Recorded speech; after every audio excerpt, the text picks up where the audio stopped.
आखिर किसका काम ज्यादा आसान है, बहू का या सास का? माँ जी, सास को काम ही क्या है, आपके सारे काम उंगलियों पे तो हो जाते हैं। कुछ भी। हाँ, हिसाब तो उंगलियों पे ही हो जाता है ना।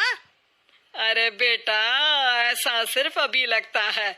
जो मुझे करना पड़ता है ना, वो तुझे करना पड़े तो समझ आएगा कि असली काम का पहाड़ कैसा होता है। ठेले बराबर वजन भी नहीं है आपके काम में, और बात पहाड़ों के वजन की कर रही हैं आप। तू ऐसा करती ही क्या है घर में बेटा, ये तो बता मुझे। मैं थोड़ी ना कुछ करती हूँ, सब जादू से हो रहा है इस घर में। अरे, एक दिन मेरा काम करोगी तो समझ आएगा। Okay okay, shut up.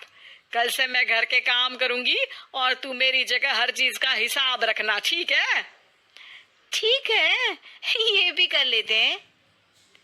ये सास बहू की डील के बारे में रश्मि के पति अमन को नहीं पता था, और न ही अमन के पिताजी सुरेश जी को। पर गेहूं के साथ साथ जैसे घुन भी पिस जाता है, ये दोनों भी पिसने वाले थे। सुबह अमन उठकर रेडी होता है ऑफिस जाने के लिए, तो पता है उसके कपड़े नहीं निकले हुए हैं। अरे रश्मि, तुमने मेरे कपड़े नहीं निकाले? अपनी माँ से पूछो ना, उन्हीं का काम है ये। अमन अपनी माँ के पास जाता है। अब मेरे कपड़े आज आप देने वाले हो क्या माँ? हाँ, देना तो मुझे ही चाहिए, पर तेरी बहू ने कपड़े धोने ही नहीं डाले, तो कोई भी धुला हुआ कपड़ा नहीं है बेटा। हैं? ऐसा क्यों? कपड़े तो धोने आप ही देते हो ना माँ? अरे बहू ने तुझे बताया नहीं, अब हम अदल बदल गए हैं। मैं अब बहू और तेरी बीवी सास। अमन परेशान हो गया। वो बिना इस्त्री के कपड़े पहनकर ऑफिस चला गया। सरस्वती जी अपने घुटने के दर्द के कारण झुककर घर साफ नहीं कर पा रही थी, और ना ही खाना बनाना याद रख पाई। उधर रश्मि पहले ही दिन घर की चाबी घुमा चुकी थी, और 300 रुपए का हिसाब अलग नहीं मिल रहा था। पर दोनों का ही घमंड कैलाश पर्वत से भी बड़ा था, और दोनों ही खेमे एक दूसरे की बात मानने को बिल्कुल तैयार नहीं थे। शाम को जब सुरेश जी और अमन खाना खाने बैठते हैं, तो सरस्वती जी उनके सामने गाजर और पपीते लाकर रख देती हैं। अरे माँ, ये क्या है?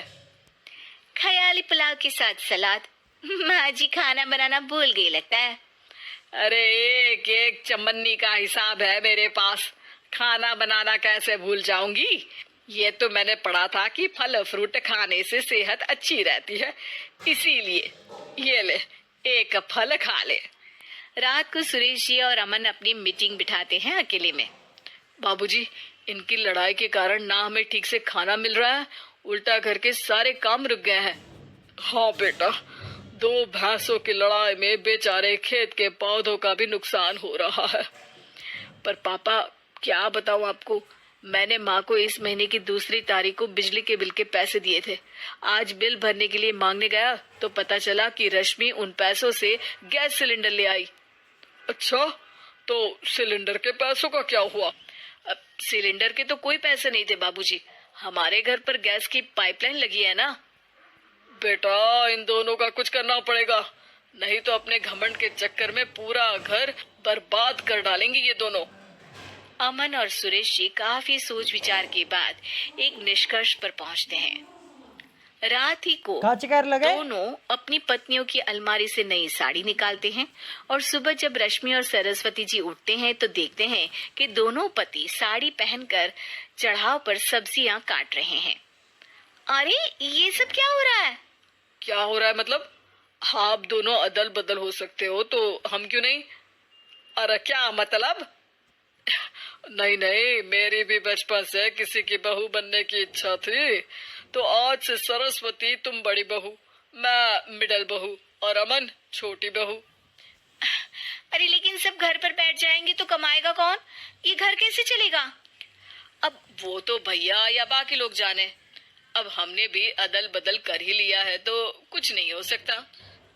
रश्मि और सरस्वती जी को समझ में आ जाता है कि उन दोनों की आपस की डील की वजह से इन दोनों को बहुत तकलीफ हो रही है, और उनके ईगो ने दूसरों को कितनी यातनाएं दी है। अब असल में माँ जी आप सही थी,